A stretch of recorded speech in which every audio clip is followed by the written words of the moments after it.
2026 ഉപയോക്താക്കളെ കാത്തിരിക്കുന്ന പുത്തന് വാട്സാപ്പ് അപ്ഡേഷന്.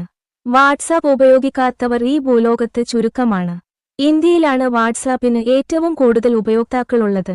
വാട്സാപ്പിന്റെ അപ്ഡേഷനുകളെ എല്ലാം ഇരുകൈയും നീട്ടിയാണ് യൂസർമാർ എപ്പോഴും സ്വീകരിക്കുന്നത്. വാട്സാപ്പ് സ്റ്റാറ്റസും വൺ ടൈം വ്യൂവും ഡിസപ്പിയറിംഗ് മെസ്സേജുമൊക്കെ ഉപയോക്താക്കളുടെ പ്രിയപ്പെട്ട അപ്ഡേഷൻസ് ആണ്.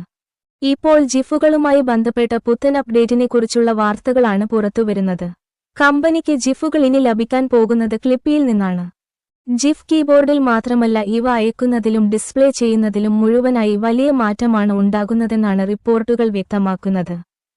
ഈ വർഷം ജൂലൈ ആദ്യം മുതൽ ഈ മാറ്റം വാട്സാപ്പിൽ നടപ്പാക്കും. ഇതോടെ വാട്സാപ്പിന്റെ ലോകമെമ്പാടുമുള്ള ലക്ഷക്കണക്കിന് യൂസർമാർ ജിഫ് അയക്കുന്നത് വ്യത്യസ്തമായ രീതിയിലായിരിക്കും. ഗിഫ് എന്നാൽ ഗ്രാഫിക്സ് ഇന്റർചേഞ്ച് ഫോർമാറ്റ്. ഇത് സ്റ്റാറ്റിക് പിക്ചറുകളും ചെറിയ ശബ്ദമില്ലാത്ത അനിമേഷനുകളുമെല്ലാം ചേർന്ന ഇമേജിന്റെ ഡിജിറ്റൽ ഫയല് ഫോർമാറ്റാണ്. വാട്സാപ്പ് ഉപയോക്താക്കൾ നിരന്തരമായ ഇമോജികൾ പോലെ ചാറ്റുകളിൽ ഉപയോഗിക്കുന്ന ഒന്നാണിത്. ഇതുവരെയും ഇപ്പോഴും ടെന് എന്ന കമ്പനിയാണ് വാട്സാപ്പിന് ജിഫുകൾ നൽകി വരുന്നത്. എന്നാൽ ഈ കമ്പനി നൽകുന്ന സേവനം അവസാനിപ്പിക്കാനാണ് വാട്സാപ്പ് തീരുമാനിച്ചിരിക്കുന്നത്. ഇതോടെ പുതിയ പ്രൊവൈഡറിനെ കണ്ടെത്തിയിരിക്കുകയാണ് വാട്സാപ്പ്. ജൂൺ 30 വരെ നീളുന്ന ടെനോറിന്റെ സേവനത്തിനു പിന്നാലെ ഉപയോക്താക്കൾക്ക് ലഭിക്കുക ക്ലിപ്പിയുടെ ജിഫുകളാകും. പുതിയ പാർട്ണറിൽ നിന്നുള്ള ജിഫുകൾ വാട്സാപ്പ് പരീക്ഷണാടിസ്ഥാനത്തിൽ ഉപയോഗിച്ച് തുടങ്ങിയിട്ടുണ്ട്.